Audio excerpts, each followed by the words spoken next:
Just got a little project to do. We're always having problems with when you walk out the back door. We got our shoes that we use for the garden spilling out all over the patio, always tripping over them and all that.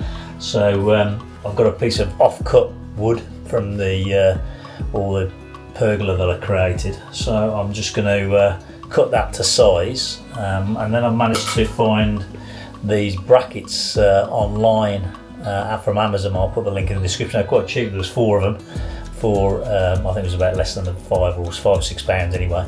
And I shall put them on there, and that'll allow us to hang our shoes from them. Is the concept anyway. So I shall put them on a piece of wood, and then put it onto the wall, and then hang the shoes off. Is the idea behind it.